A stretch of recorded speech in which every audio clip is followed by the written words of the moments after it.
vous propose de revenir quelques instants à l'époque médiévale, une période trouble où il valait mieux savoir se défendre. Des techniques de combat étaient alors indispensables pour assurer sa survie. Technique aujourd'hui oubliée, mais qu'une troupe de Toulousains a décidé de retrouver. Emmanuel Watt, Clément Hallette.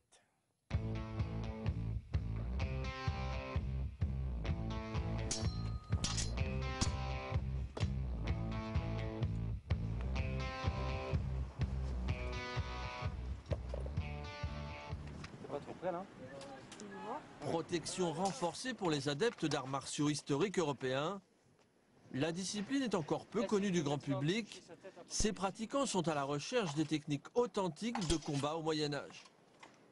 Alors celui-là, il va se mettre en schützen. Moi je me mets en schützen. Ouais. Le deuxième c'est, en fait je lâche. Attends, je suis encore là. Je lâche. Voilà. L'épée longue et le bocle, ce petit bouclier circulaire, sont les deux armes de base. Les passes sont rapides et généralement décisives. C'est sans armure.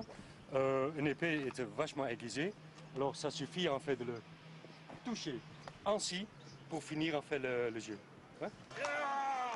Les arts martiaux historiques n'ont rien à voir avec les reconstitutions médiévales, des parades où le spectaculaire prime sur la vraisemblance.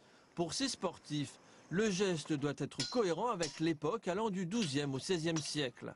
C'est une activité qui est physique, mais c'est aussi une activité intellectuelle. On ne prend pas juste des objets contondants pour se taper dessus.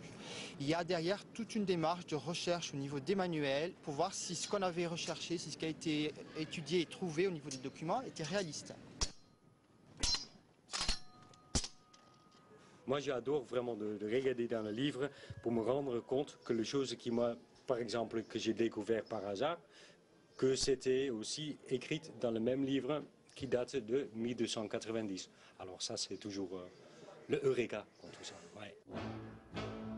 Sans ces groupes de guerriers disséminés un peu partout dans le monde, cet art du combat serait resté aux oubliettes.